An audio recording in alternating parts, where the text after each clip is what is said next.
All right, hello everyone. This session is being recorded for students who were not able to attend, but we are so excited to have everybody here and talk about bridge years after graduating from UVA in preparation for medical school. And so we have three wonderful panelists, Sydney, Brian, Amari. We also have Kyle, who is representing the UVA pre-health advising team at the Career Center, and Regina Taylor, who is our wonderful CPE and really just went all out and planned this event. So thank you, Regina. And she will be facilitating the panel today. My name is Juliana. I am a career counselor at the UVA Career Center. I work on the experiential learning team, and I co-lead the DEI initiatives in the office. So really excited to be here and hear about all of our wonderful panelists and their experiences post UVA. So thank you all, and I'll pass it over to Regina. Hi guys, my name is Regina. I'm a career peer educator here at UVA. I'm also in charge of diversity and inclusion for our program. I'm a master's student. I'm getting my master's in public health this year. I also went to UVA for undergrad and did pre-med and global public health. And yeah, I'm super excited to hear from our panelists today and just share some more information with you guys in general. So how it's going to be structured is I'm going to ask just a couple of questions in the beginning, and then I really want you guys to be able to get your questions asked. So whether you want to unmute yourself and just jump in, or put it in the chat, we can make sure that you get all of your questions answered, because even though it's a small group, take advantage of that, because you can really learn a lot. So first, if we can get just our three panelists to just introduce themselves really quickly, what they majored in undergrad, your interest in medicine, as well as your current position slash, I guess, update on your process. So Amari, if you want to go first. Sure. Thanks for having me, Regina, and nice to meet everyone that's on the Zoom. As she said, my name is Amari Osei. I graduated from the university in 2020, so with the COVID year. And while at UVA, I studied cognitive science with a concentration in neuroscience, and I was on the pre-med track the whole time. I actually did a lot of work with the Career Center, so I was in Regina's shoes for 3 years while at UVA, so I'm excited to be back. And a little bit more about my interests. I think I always knew I wanted to be pre-med. I came into UVA as a pre-med student and had a lot of great experiences throughout my 4 years that kind of reaffirmed that interest.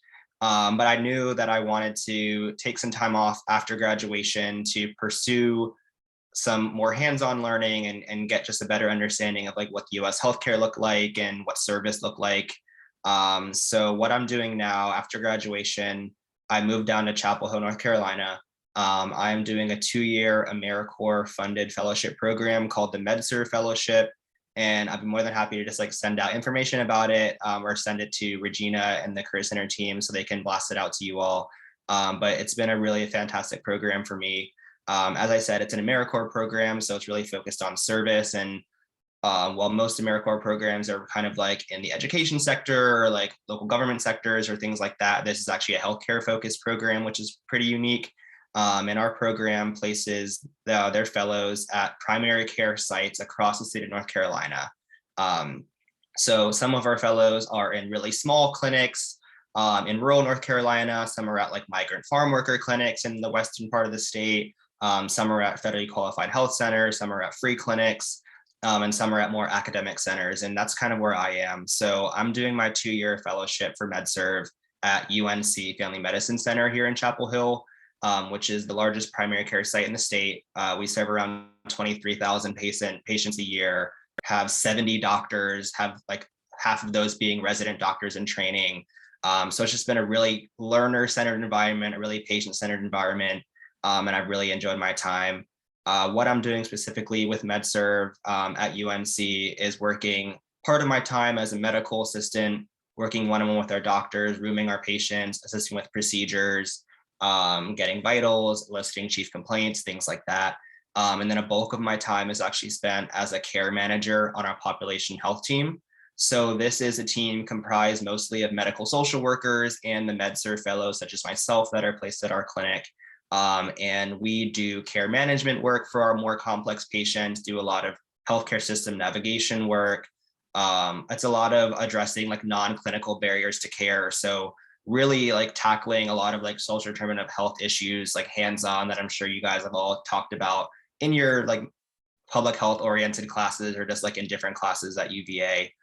So I'm in a really great position to be able to have my own patient panel, serve them through telephonic outreach, discussing their the management of their chronic disease states. So talking to a lot of patients with uncontrolled hypertension, uncontrolled diabetes, COPD, just supporting them in their care and being a liaison between them and their doctors.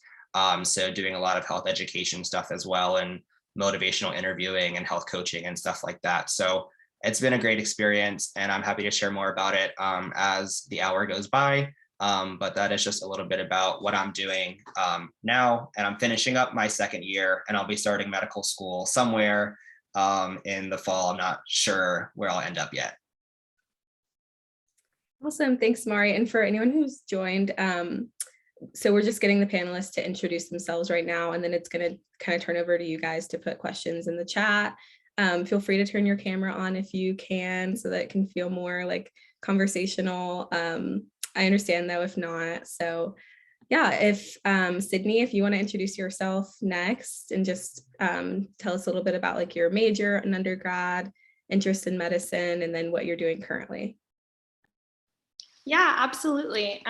And for everybody new here, it's really exciting to be a part of this, and I'm excited to talk to you all soon. But I'm Sydney, pronouns are she, her. I also graduated in 2020 from UVA with a degree in biology. I was sort of undecided when first kind of like approaching gap years. Originally, I wanted to go straight through to medical school, and I sort of realized that gaining some experience before I went off was going to be hugely valuable. And I'm willing to talk a little bit more sort of about that decision-making process later. But my first gap year I spent teaching. So I did virtual teaching through like an SAT AP exam prep company, and it was all virtual during COVID. And then in my most recent gap year, where I am right now, I'm doing a one-year service-based fellowship in Greensboro, Alabama. And our nonprofit is sort of focused on addressing social determinants of health in the Black Belt. So we have various programs in a few different cities here in the Black Belt, but sort of everything is very focused on health disparities and figuring out how to mitigate the disparities that exist. And so we do it through a few different programs. There's about 5 that I help in various capacities. Our biggest one is our Health Partners program.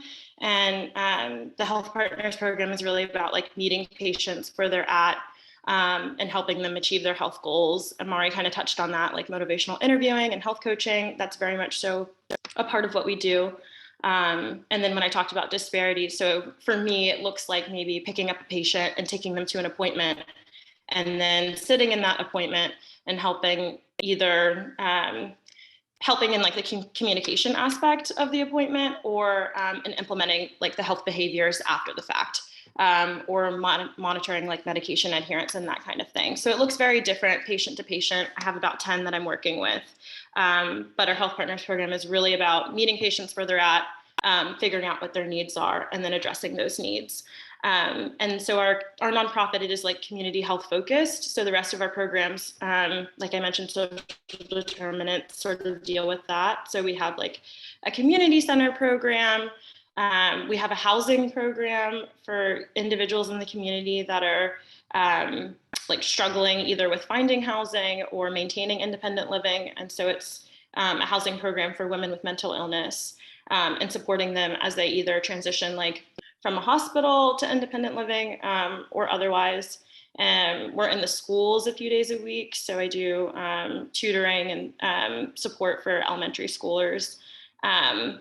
So I'm always like forgetting one. Oh, and then we have a food resiliency program. And so going out once a week and delivering meals, cooking meals with people or bringing them out to help alleviate food insecurity in the area. And so It's a lot of fun, it's a lot of work. And so for anybody that's interested in public health, leadership development, this fellowship it's been a really great experience. And for me, I'm applying to medical school. Well, I guess I finished applying and in the process of deciding where I want to be, but hopefully at a school that allows me to combine my interest in community health, medicine, and health policy. So yeah, thank you. Awesome. And Brian, if you want to share as well. Sure. So I'm excited to be speaking with you guys today. Similar to Amari, I came into undergrad as a pre-med student. I graduated from in 2020 with a degree in biology, and then I also minored in psychology. And then a lot of my time in undergrad was very research focused. So I knew that I wanted to spend at least 1 year gaining some sort of clinical exposure where I'd be able to either shadow or work closely with physicians. And I was able to do that scribing with UVA Orthopedics in Culpeper. I'm from Bristow, Virginia, so it was quite a hike, but it was during the COVID season. So that's what I ended up doing as I was applying to medical school. And I am now a first-year student at Albert Einstein College of Medicine in the Bronx. I decided to move to New York, and I was interested in Einstein specifically because of the social justice aspect and also the research focus that the school has. Something that I did at UVA was interpret through Madison House. That's something that was, a big part of my volunteer experience as an undergrad student, and that's something that I'm also able to do now. I currently serve as the interpreting coordinator for our free clinic. I'm not sure if you guys are familiar with, medical schools. A lot of medical schools have a free clinic where you are able to see uninsured patients and really work closely with them. So that's something that I'm doing now. And I guess my long-term interests are oncology. I'm really interested in cancer research, and that's something that I'm going to be doing this upcoming summer in Houston as well. So. Great, thank you. So to get us started, I'm just going to ask a couple of questions to you guys, and either whoever wants to answer can kind of just jump in, just regarding some of the general challenges and the decision-making process and things like that. So the first one is during undergrad, it can be very overwhelming thinking about taking time to after graduation, and many students want to just start their career in medicine as soon as possible. How did you guys cope with these emotions when you were at UVA, and what drove your decision to take time off to do something else after graduation?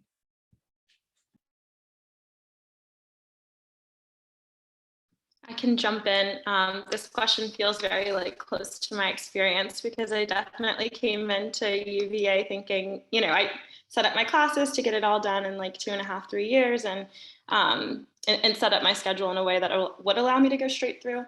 I think making the decision, I probably started thinking a little bit differently, maybe my second year of college, and realizing that while I was able to do great activities and things in school, I didn't necessarily see myself getting the full breadth of knowledge or experience that I wanted to have before starting school. Being having a full-time job for 2 whole years is just very different from what you can do in addition to your classes and all your other responsibilities while you're in school. And so I think I started to recognize that when I started taking those hard classes like organic chemistry and physics and whatnot that were so time consuming. I felt wow, I really need to focus on this for a while before I try and do more than I could really take on extracurricularly. And so I think I coped with it by first coming to terms with the fact that it was okay to focus on studies as sort of being my main thing for a while, and sort of not putting activities and extracurriculars on the back burner, but to prioritize my time in that way so that I could be successful. And then really when it came to take the MCAT, I was okay, a gap year is going to be necessary. So I began studying, I think the summer after my 3rd year at UVA, and tried to do it with research. And I realized that the MCAT was going to be such a time consuming thing that really in order to do well, I felt like I needed dedicated focused study time for pretty much 2 to 3 months. And so I decided that I was going to take 2 gap years. And so that period right after graduation, for those like 3 months that summer, was going to be just for MCAT so that I could really focus on it and then get experience afterwards in that last year and 9 months or whatever it was before hopefully starting school. So I think the decision was the best, because I think it ended up being like the best in the end, because I don't think I would have had the patient experiences that I would have had. And I don't think I would have been able to do as well on the MCAT and really focus on class as well as at school had I not sort of paced myself. And I think going through the cycle, we realize it gets more and more competitive every year. And so really, I think to be doing your best, or at least for me, I felt like to do my best, it was better to take some time and to do things more thoughtfully and thoroughly instead of sort of like rushing through them. But I think there's definitely that pressure. And I think it comes, at least for me, it came from like a sense of uncertainty. But really, I think being exposed to more experiences, doing what you all are doing now by attending things like this and like hopping on Handshake or talking to advisors and that kind of thing was hugely helpful, because it kind of helped eliminate some of that uncertainty. And when I realized, wow, there's a lot of programs and a lot of experience to be gained, even thinking about like what it was that I exactly wanted to do in medicine, which I know now is public health, community health really focused with medicine. I don't think that's something I would have really been able to experience or understand better had I not taken those gap years. So I think in the end, coping with it was recognizing, it was the best decision for me. And then also just trying to think long term and think about the kind of doctor I wanted to be, in addition to just getting there, if that makes sense. Yeah, no, that makes a lot of sense. And using the gap years to kind of give you a competitive advantage and to really make the most out of them, I think has really shown to work for you. So Amari or Brian, do you have anything to add to this question? Sure. So similarly to Sid, I took 2 gap years, and for me, I think like differentiating between like 1 or 2 is important as well, because the difference in that will determine like when you're kind of going through all these different phases of the application process, from your Mcat Prep to applying to medical school, just to make sure kind of everyone's on the same page. For me and Sydney, applying to taking 2 gap years meant we applied to med school after we graduated from college. Whereas Brian, correct me if I'm wrong, if you're planning on taking 1 gap year, you applied late May of 4th year to start after your full gap year. So there's definitely a difference, I think, if you want to go through the stress of prepping your application while you're still in school versus not. Consider taking 1 versus 2. And of course, that decision can only be made by you. For me, I think I knew pretty early on, after I honestly like struggled a little bit academically, like my first year at UVA, that I wanted to really pace my pre-med classes, make sure I could excel in them and really kind of have an upward trend in my GPA throughout my 4 years. And for me, I was really passionate about a lot of the activities that I was involved in at UVA. And for the most part, they weren't like your pre-med like involvements, I'd say. So I really knew I wanted to take 2 gap years to not just like clarify like what kind of physician I wanted to be, but also just like gain more like clinical and like medical related experiences to really bolster my application and make me a really qualified candidate. I think like if you take away anything, it's just like apply to med school when you feel like you're going to be the strongest candidate, because it's a lot of money, it's a lot of time, and it's a lot of emotions. So really like just like taking the time to figure out your timeline and like applying when you feel most comfortable is going to be, I think, just really important for your overall just like wellness. Yeah, so I think what Amari said about applying when you feel like you're the strongest candidate is really important. For me, I guess the only thing that was a little bit different was that I initially wanted to do an MD PhD program. So I was very interested in research, and I was thinking of applying to the 8-year or 7 to 8 year MSTP route. And because of that, I would say I, again, focus a lot on my like senior thesis that I was doing at the time. And I knew that I wanted to do all my Mcat prep and application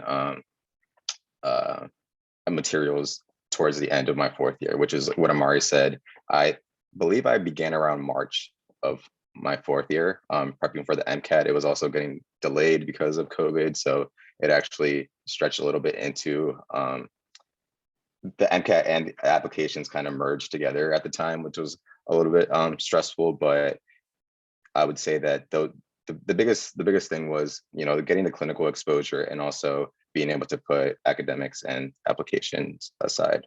Yeah. Great. And I know, Brian, you kind of just touched on this very specifically, but the next question is, were any of you guys considering other options for your gap years? And then what made you ultimately decide the path that you did, and how has that been valuable?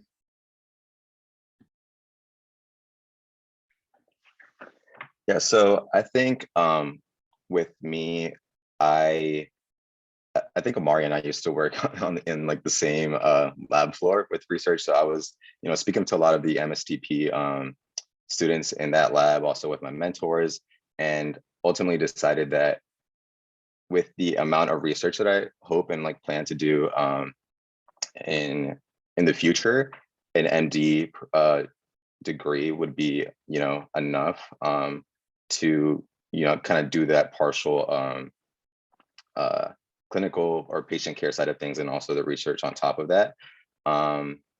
And I guess the reason I ultimately decided to do an MD was, again, the like scribing, the year that I spent scribing, I think was very insightful. And, you know, I hope to focus on the patient care side of things when, you know, moving forward. Yeah, in my decision-making process, it was really hard. As like I'm sure all of these guys, we were graduating when COVID first hit, and like in healthcare, a lot of jobs just like froze hiring. So I'm just like lucky to even have gotten what I got, and like they didn't stop like the application process. And like same with, I'm like surprised, Brian, you were able to scribe with UVA, and Sid with your position. It was virtual, which is really nice.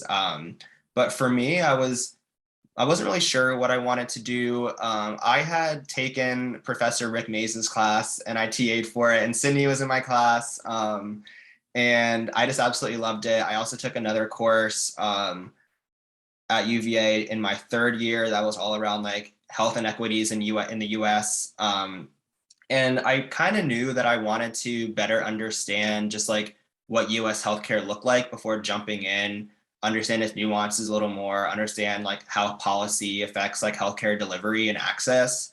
And I wanted to better understand like what healthcare leadership looked like too. And I found that I was interested in primary care, like preventative medicine, things like that. So I was really ideally hoping to find a role where I could kind of jump into the thick of all of that and like gain some like on the ground experience, like working in the community and like working with patients, and at the same time getting like a higher level understanding of like what healthcare actually is and like how it works like in real life, and not just like from learning about it in a classroom.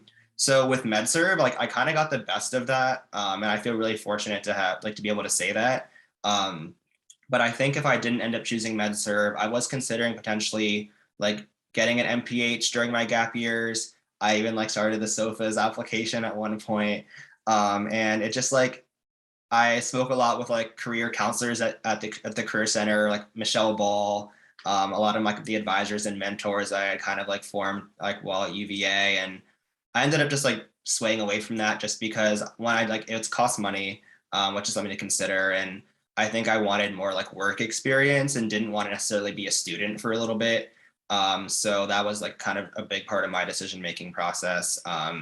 If I hadn't done an MPH or what I'm doing with now, I think I would have tried to do some like more policy centered work, or just like public health centered work that might not have been like patient care oriented, but I'm not sure. Or I was thinking about trying to scribe or medical assist. But like I said, I was having a hard time finding those opportunities once COVID hit. So things just kind of fell into place with MedServ, and I'm really happy. Yeah, very similar. I had a very similar experience. I'd say mine was a little bit more chaotic because it was like that March had hit and I was interviewing for a job as a medical assistant. I kind of had, at this point, I was still a scribe at at UVA in the emergency department. So I scribed my junior and senior, my third and fourth years at UVA. And so I was already a scribe and thinking about staying for another year full time in the ED, and I liked it, and I could see myself doing it while I was applying. And then I had kind of thought about also like maybe picking up like a master's degree. Decided kind of early-ish on that didn't want to do a master's degree because I didn't want to pay for it, and I wanted to earn some money before starting school. And I felt like if I was studying in a degree program, I might not have as much time for my MCAT. I didn't really know what it would look like, and I didn't flesh out the details, but I decided probably wouldn't be the best for me. So then I was kind of down to medical assisting or scribing, and then COVID hit. And so scribing wasn't going to be an option for like those first few months, but I kind of wanted to make money right away. So I said, okay, let me look at medical assisting more closely. And I ended up getting the medical assisting job. I think it was like maybe 4 days before like that 1 week in March, and I feel like it was like March 13th, 2020, where like everything shut down and we were all told to go home. And so it was like I just gotten the job, and now it's like, okay, I have this job, but COVID has hit. And they wanted, originally I was going to start at like 15 hours a week or something like that. But because of COVID, they really needed me to be there full time. And I was planning on studying for the MCAT and doing this job. So I was going to sort of start off part-time and then bump up to full-time, like after I was done studying, but that was no longer an option. So I kind of took a leap of faith and I said, you know what, I'm actually just not going to work for the first few months of my gap year. I'm not going to figure it out. I'm going to apply for jobs come September or October after I take my MCAT and take a break, which was a little chaotic. And I don't know if I'd recommend that, but that's what I ended up doing, was just not applying for jobs and just studying and taking it. And then once it was over, I then started looking, and that's how I fell into virtual teaching. And so kind of coincidentally, there was like it's called C2 Education, but there was a company like 10 minutes away from my home that was hiring virtual teachers, and I thought it'd be perfect. Honestly, I just kind of wanted a break. I wanted to earn money and to decompress after like the MCAT and 4 years at UVA, and I was just ready to honestly chill. So I said, look, this is what I'm going to do, and then I'll look towards my second gap year to really do something that I think is more closely in line with my interest and would hopefully allow me to get the experience I wanted.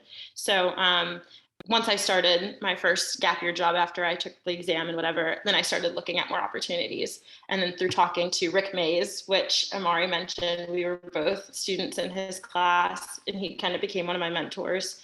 And he had another student that also did this program at Project Horseshoe Farm. And so we got connected that way. And so really, I didn't start looking seriously for opportunities maybe until the fall of my first gap year for that second one. Sydney, I wish I did what you did a little bit, because studying for the MCAT like 30 hours a week on top of like a 40-hour-a-week job was just like not fun. But that was my like choice, and I felt like for me to be able to knock the MCAT out of the park in the best way, it was to actually structure my life like that for a few months. So like just going back to like making the timeline that you feel like you'll be like your best self and be able to crush every part of that process. I also want to add, I'm just so impressed by all the self-reflection that y'all did in this process and how you invited other people into the process to speak into like what are the options, get their opinions. And so I just really wanted to emphasize that, because it shows a lot of like wisdom and critical thinking. And I want to make sure that the students who are hearing it, it sticks out to them too. Yeah, I totally agree. Okay, so one more question, and then I'm going to turn it over to students to hopefully get like specific things that they're wondering about answered. Okay, so according to the AMC, about 6% of practicing physicians in the US are Hispanic and 5% are Black. This fact, along with the overwhelming disparities in care and health outcomes for both communities, demonstrates a need for more diverse perspectives that are considering all patients' needs. How have your guys' identities as underrepresented students influenced your passion for becoming a doctor and your overall journey?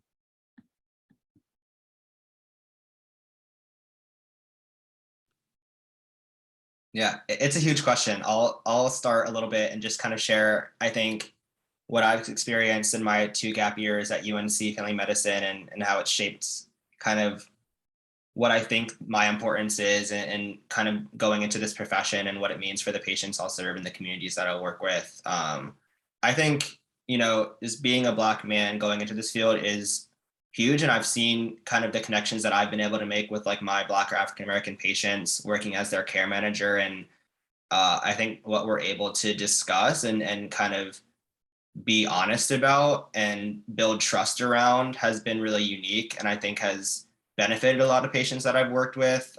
Like thinking a lot specifically about like vaccine hesitancy, like doing like COVID vaccine education, and having discussions with patients around that for the past 2 years as a care manager has been like a pretty big part of my job, especially like last year when the vaccines were first rolling out, and being able to have like really frank discussions with like my Black patients about kind of like their thoughts around the vaccine, and what that meant, and being able to go back and forth, I think has been, I think, just really valuable for like providing education and like being a connecting point between them and their doctors. So I don't know. I think kind of being in the position has a lot of privileges and a lot of responsibilities, and I'm happy to kind of shoulder those a little bit and learn from them and grow from all the people that I interact with.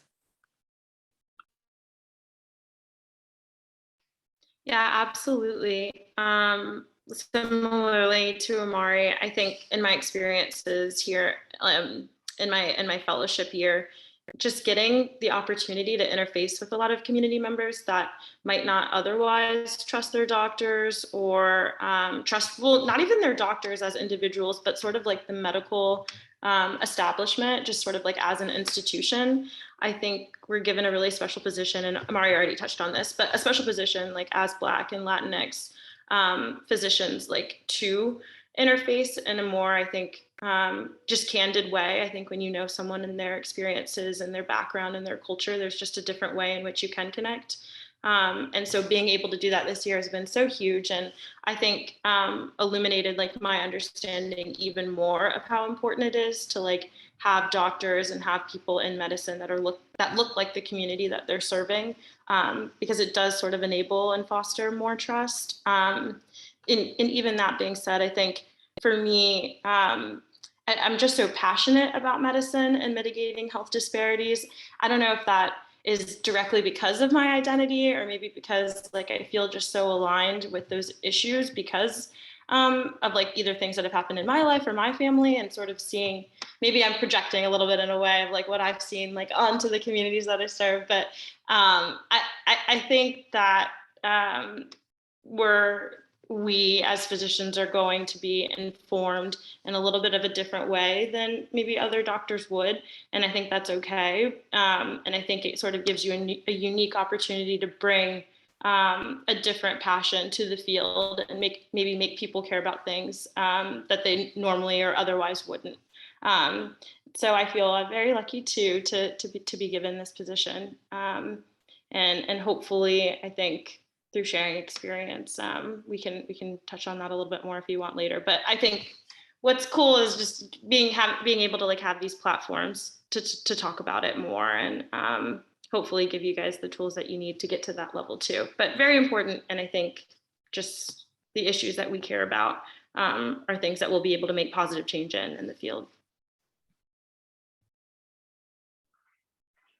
Yeah, so I do think that what Sydney said about relating to patients, when there is that cultural and that language connection is different. I believe in the Bronx, around 80% of the patients that we see in local hospitals are Spanish speaking only. So I would say that has been a huge part of my journey in medicine because of some personal, experiences that I had prior to college, where I was able to see, the difference that interpreters make in the medical field. And I think that's why I think that's something that's become really important for me. And I feel very privileged to be not only serving, but also learning, you know, about medicine in the Bronx, I think. So.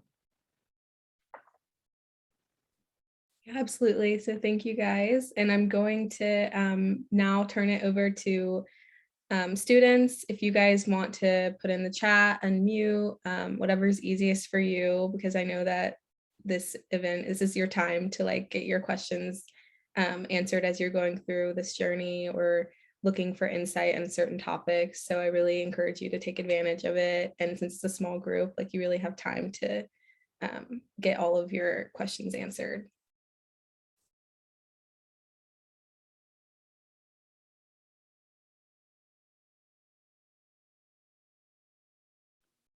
And it can be about like anything, literally. Any questions? I had a question about how you guys went about prepping for the MCAT and like what tools you used. And I know like each of you guys studied like different times. So like, how did you know what worked best for you? Sure, I can start with that. Is it Nada? Yes. Awesome, nice to meet you. Thank you for your question, of course. I can share a little bit about my process leading up to the MCAT. So one, I knew that I wanted to study for the MCAT after I graduated. I like to have a lot of fun in college and didn't want to sacrifice time spending like the last of my time with friends and with organizations and just like with the overall college experience. That was just my choice. And I felt like I would just thrive in a setting where I could focus on my own, and I kind of had a structured schedule with work rather than being at UVA when you feel like you have to be switched on, like doing stuff for class or doing stuff for like your CIOs like all the time. So I just think having a built-in schedule of working like 8 to 5 and then having the rest of my evenings to study and weekends to study and just do that alone was going to be the best for me to really just like nail down what I need to nail down. As I kind of mentioned, I felt like I didn't do that well in like my first year of college, and building my GPA up was like a process for me throughout my 4 years. So I knew that I really wanted to do well on the MCAT to kind of offset my GPA a little bit and show that I knew the science content really well, which I felt like I still did. So for me, I studied 4 months for the MCAT. I am a huge proponent for not spending a lot of money on Mcat Prep. I did not spend a lot of money. I used secondhand Kaplan books from a friend that had already taken the MCAT. They're like 2 editions out of date, but like that doesn't really matter. And I used those. So I made an entire outline of each chapter of each like book. And I had written down on my calendar like which chapters I wanted to complete each day. And for me, my content review lasted 2 months. So I went through all the books. The stuff I felt like I knew, I just went through kind of once. And then the stuff I needed more work on, I would supplement with like Khan Academy YouTube videos or like Pre-Med HQ YouTube videos. There's a lot of great like YouTube sites for a lot of MCAT material. And then the latter 2 months of my 4-month study plan were spent primarily doing practice problems. So throughout all 4 months, I did what's called Anki, which like you may know about already. It's like the flashcard like platform, and there are a lot of MCAT specific like flashcard decks already out there circulating. So I used one called Miles Down, which has like thousands of cards in it. And I would do those like every single day as I was doing my content review. And then I continued that into my second phase, which was like Mcat Prep, like with questions. So something I do think you should buy is the AAMC official prep material. And that has like, I think 1,000 questions across all of like 4 sections of the MCAT. So you want to do like all of those. And it comes with like 4 practice tests. So I did all 4 of those practice tests. And I think if I could do it over again, I would focus more on practice problems. So I did like all the AMC ones. I did the Kaplan ones that were like in the textbooks, but I think I would have shrank my content review section and did even more problems through other sources as well if I could go back again. That does mean a little bit more money, and I was trying to conserve as much as possible. And I still think my preparation was really strong, but I think finding opportunities to do practice, whether it's like through paid Kaplan or like UWorld, could have like supplemented my study plan better. But I hope that explains a little bit about what I did. I'll jump in. Oh, sorry, Regina, what were you saying? No, I was just going to ask if either you or Brian have anything to add. Oh yeah, I would add, so Amari and I kind of talked about this a little bit earlier when we were comparing the way that we went about our MCATs, because like Amari was saying, he did structure and had a job and did MCAT. And I chose to do it a different way where it was like, I just did MCAT for a couple of months and then I started my job. And I think that was just I made that choice just from knowing myself. It sounds a little silly, but like I grew up doing art a lot. And so I always kind of felt like I could get in the best zone with producing art when I had hours and hours of just unstructured time for myself and to think and just be alone. And so I'd always sort of been the studier that like to isolate, or the type of artist really that like to isolate. And I felt like that's where I produced the best work.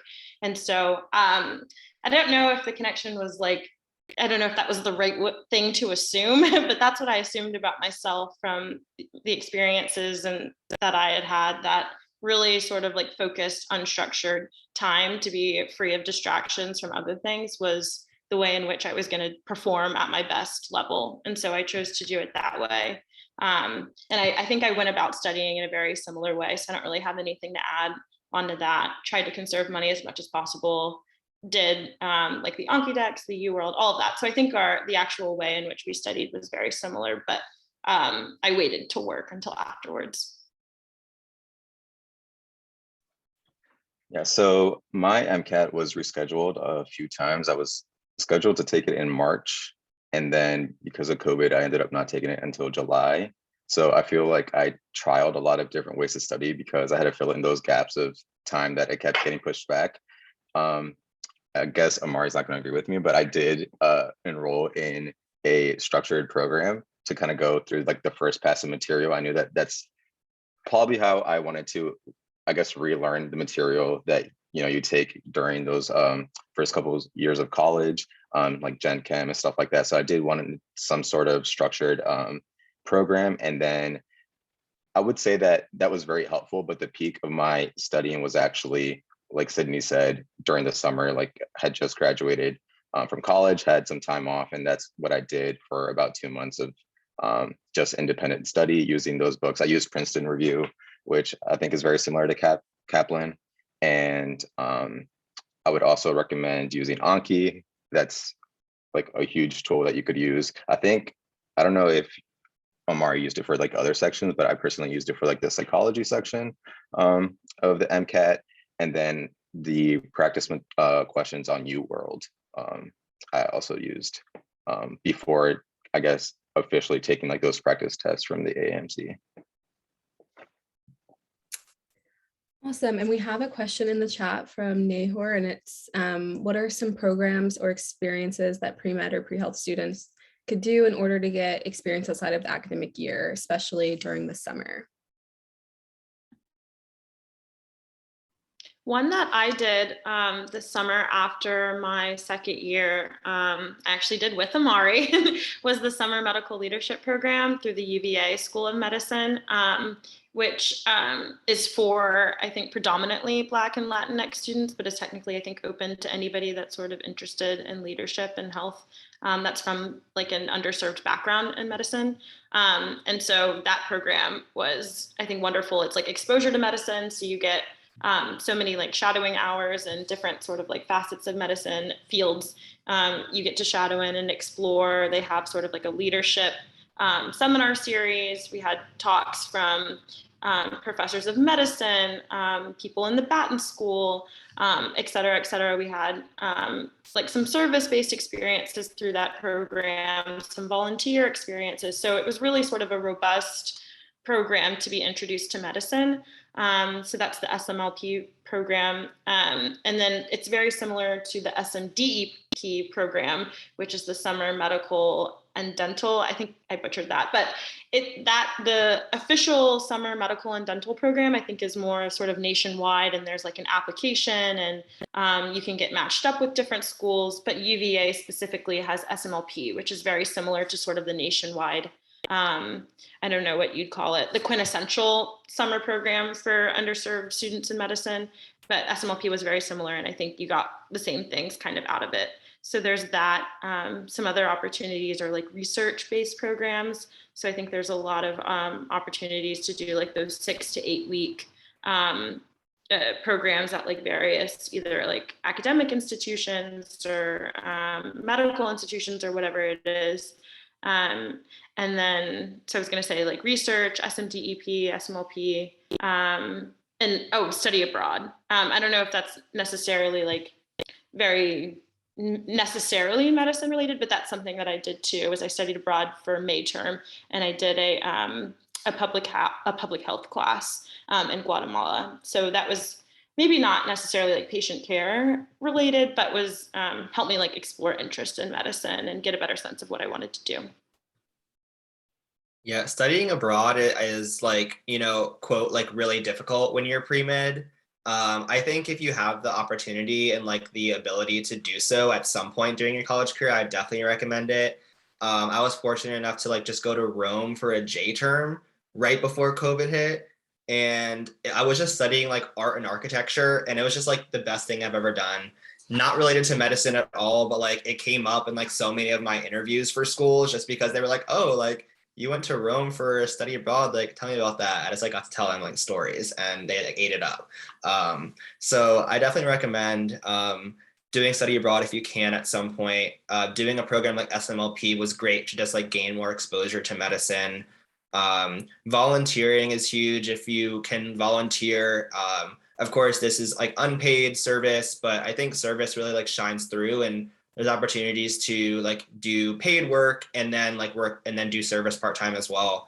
I think for me, like what I've learned through the application process is like whatever you end up doing, just like the most important part is like how you can reflect on your experience and talk about what you learned from it and what you like are taking with you moving forward.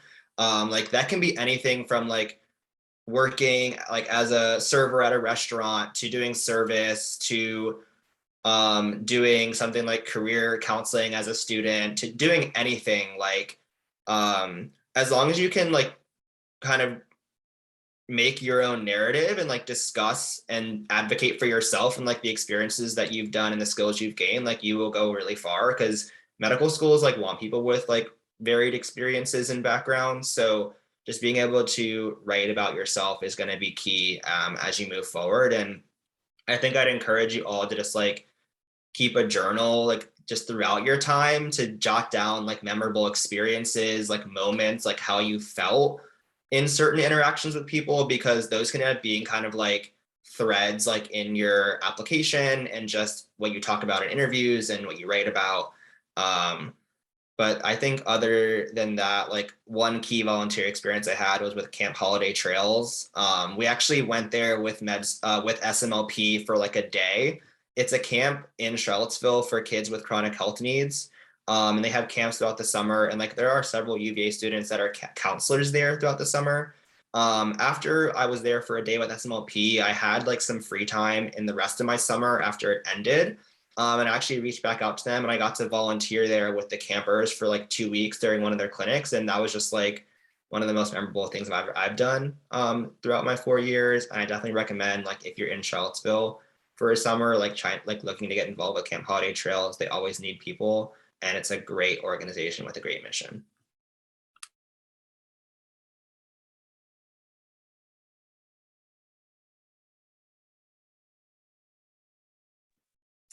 Any other questions from students in the chat, or if you want to unmute? I know we're coming up close to time, but we still have a little bit if anyone wants to see anything else answered.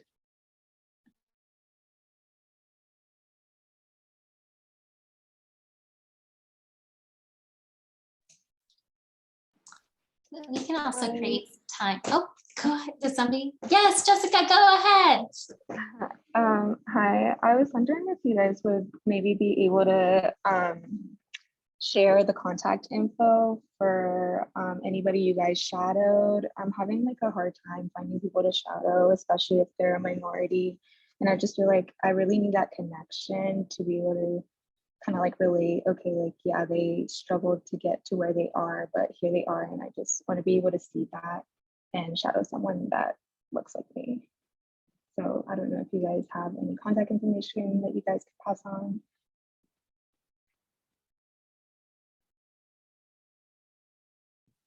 Yeah, absolutely. I think I was in the Daniel Hale Williams Pre-Medical Honor Society, and I remember through that organization, I think it was in my second year, they gave us sort of like a list of specialties and doctors in those specialties at UVA that were either like interested in having like a undergrad student or open to having an undergrad student come and shadow them. I wonder if that's something that I could like either get connected through DHW to see if they have like an up-to-date one of those lists. So that was just sort of something that came to mind that I'll work on.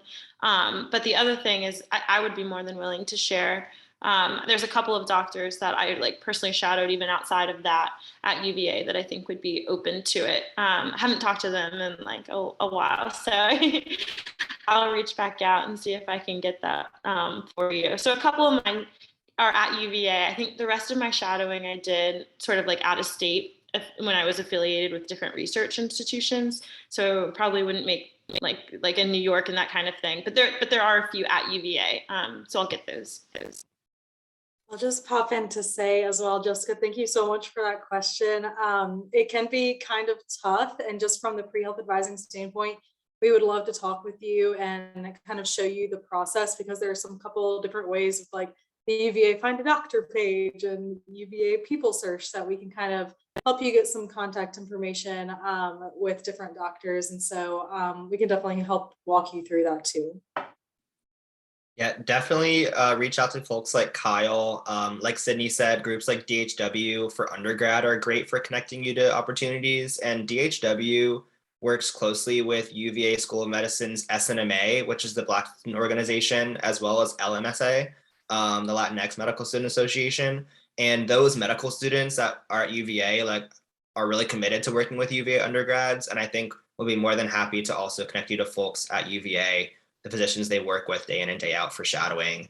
I personally did all of my shadowing like in Richmond because that's where I'm from. So I'm not sure how helpful that would be to you, but we can definitely still connect. Like we'll put our contact info in the chat and feel free to reach out like after the session.